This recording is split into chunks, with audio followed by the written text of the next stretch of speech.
नमस्कार। मैं ये नहीं डिसाइड कर पा रही थी कि कहाँ से शुरू करूँ। आपसे पहले डायबिटीज़ के बारे में बात करूँ या खाने पीने के बारे में। फिर मैंने सोचा, ये सोचकर चलती हूँ कि आप मुझसे मिलने मेरे ऑफिस में आए हैं। आप एक डायबिटिक हैं, आपको अभी डॉक्टर ने बताया है कि आपको डायबिटीज़ हो गई है, आप वेजिटेरियन हैं और एक डाइटिशियन, डायबिटीज़ एजुकेटर की हैसियत से आप मुझसे मिलने आए हैं।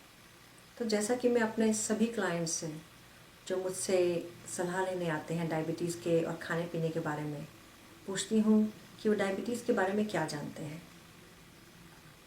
और अधिकतर लोगों का ये जवाब होता है कि वो कुछ खास नहीं जानते, बस ये जानते हैं कि उनके डॉक्टर ने कहा है कि उनकी शुगर बढ़ गई है।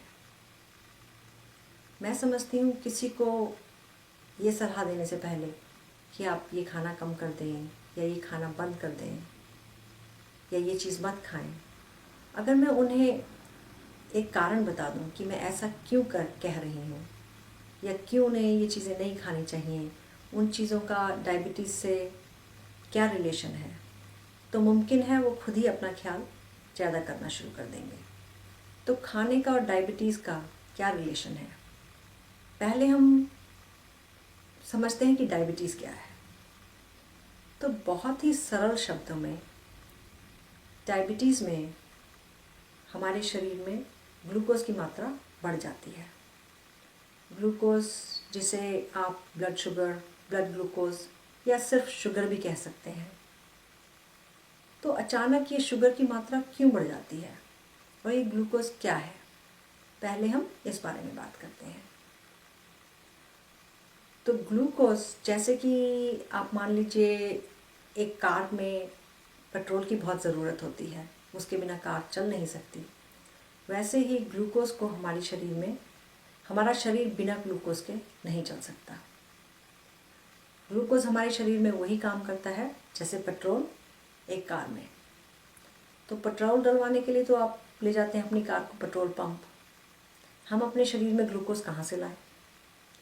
तो हमारे शरीर को ग्लूकोज मिलता है हमारे खाने से। अब खाना तो आपने खा लिया और वो ग्लूकोज में बदल भी गया, लेकिन उस ग्लूकोज का एनर्जी में चेंज होना बहुत ज़रूरी है।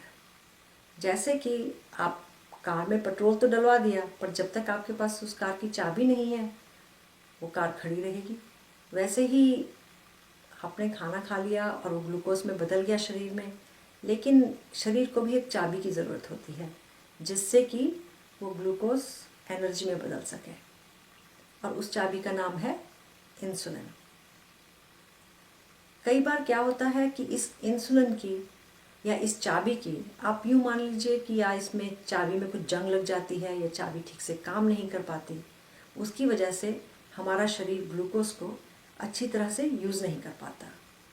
या कई बार चाबी की ही कमी हो जाती है, तब भी हमारा शरीर ग्लूकोज को अच्छे से यूज़ नहीं कर पाता और इस वजह से ग्लूकोज की मात्रा बढ़ती जाती है। और तब हमारे डॉक्टर हमें कहते हैं तुम्हारी शुगर बढ़ गई है।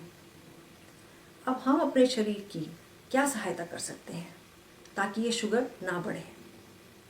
तो जैसा कि मैंने आपको बताया, हमारे शरीर में ये ग्लूकोज या ये शुगर कहाँ से आती है? ये खाने से आती है। तो हम चाहेंगे कि हम उन चीज़ों को जिनमें ये शुगर ज़्यादा है या कुछ ऐसी चीज़ें हैं जो तुरंत ही शुगर में बदल जाती हैं, उन चीज़ों को कम खाएं।